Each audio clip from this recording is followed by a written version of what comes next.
ஆட்சி காலம் மாதிரி மக்கள் விரோத ஆட்சி தமிழ்நாட்டுல இதுக்கு முன் அமைஞ்சதே இல்ல. இவங்க மத்திய அரசு குறை சொல்ல 1% கூட தகுதி இல்லாதவங்க. இவங்க கொள்கை பிடிப்பு எல்லாமே ஊழல் மட்டும்தான். இவங்களோட கட்டமைப்பு மக்களுக்கு எந்த அளவில பயன்படுதுன்னு பார்த்தா சொல்றதுக்கு பெருசா எந்த பயனும் இல்ல. இங்க மக்களோட நிலைமை எப்படி இருக்கு? மனிதன் தினம் தினம் வேட்டையாடப்படுறான். பெரும் கொலைகார கூட்டம் தமிழ்நாடு சுத்தி வலம் வருது. பல உயிர்களை காவு வாங்குது. பச்சிலம் குழந்தைகள் கூட பலியாகிறாங்க. அரசு வேடிக்கை பார்த்து பந்தி போட்டு பாய் விரிக்குது. தெருநாய்கள் கிராமங்கள் நகரங்கள்னு பாகுபாடு இல்லாம மலிஞ்சு தொழிஞ்சு பரவி கிடக்குது. ராத்திரி பைக்ல போறவங்களை துரத்தி கடிக்கிறது, நடந்து போறவங்களை கடிச்சு சிதைக்கிறது, தெருவில் விளையாடுற குழந்தைய கடிச்சு கொல்றது, ரோட்ல குறுக்க வந்து விபத்துகளை உண்டாக்குறதுன்னு மிகப்பெரிய பேராபத்தா உலா வருது. தடுக்க இந்த அரசாங்கம் சின்ன நடவடிக்கையை கூட முன்னெடுக்கல. 2012 தமிழ்நாட்டுல தோராயமா 4,41,000 இருந்த தெருநாய்கள் 2019 சென்னையில மட்டும் 1,00,000 தெருநாய்கள் இருந்தது. 2023 முடிவுல சென்னையில் சுமார் 40% தெருநாய்கள் அதிகரிச்சிருக்கு. 2024 80% அதிகரிச்சிருக்கு. தற்போதைய சூழலில் ஒரு சின்ன கிராமத்தில் 100க்கும் மேற்பட்ட தெருநாய்கள் வலம் வருது. தமிழ்நாடு முழுக்க சுமார் 25 லட்சத்துக்கு மேல தெருநாய்கள் பெருகி பரவி இருக்கு. சென்னையில் மட்டும் தெருநாய்களை கட்டுப்படுத்த 3 இடங்களில் இனக்கட்டுப்பாட்டு மையம் செயல்படுது. அதுவும் படுக்கையில சாக கிடக்கிற வயதானவர் மாதிரி செயல்படுது.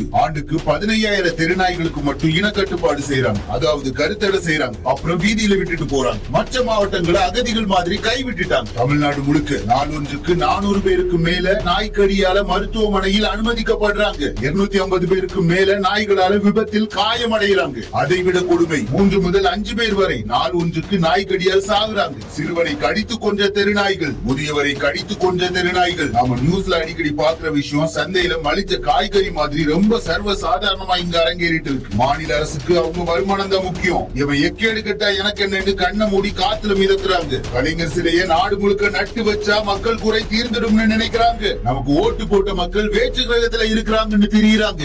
எல்லாத்துக்கும் போராடிதான் தீர்வு கொண்டு வரணுமா? அப்புறம் எதுக்கு இந்த ஆட்சி அதிகாரம்? மக்கள் கொடிய நோயால பாதிப்பு அனுபவிக்கிறதை விட பெரிய பாதிப்பை உருவாக்கி குளிர் காய்றாங்க. இது நம் தேசம், நம் உரிமை. நாம எடுத்து வைக்கிற முயற்சிகளில் குருடா இருக்கிற கண்களை திறப்போம், செவிடா இருக்கிற காதுகளில் நம் பிரச்சனைகளை எடுத்துரைப்போம். தெருநாய் பிரச்சனைகள் மேலும் விஸ்வரூபம் எடுக்கிறதுக்கு முன்பு நாம அதை கட்டுப்படுத்த குரல் கொடுப்போம். இந்த நிலையை மேலும் வளர விட்டா நாளை நோயால சாகுறவங்களை விட, விபத்தால சாகுறவங்களை விட இந்த தெருநாய்களால சாகுறவங்க எண்ணிக்கை அதிகரிக்கும். மனுஷங்களை விட தெருநாய்கள் தொகை பெருகி அதுங்களோட பிரத்யேக உணவாய் மனுஷன் மாறி தினம் தினம் வேட்டையாடப்படுவான். இவைகளை எதிர்த்து ஒன்றுபடுவோம். தீப்பந்தம் கையில் எடுப்போம். அமைதிக்கான விடியலை தேடி.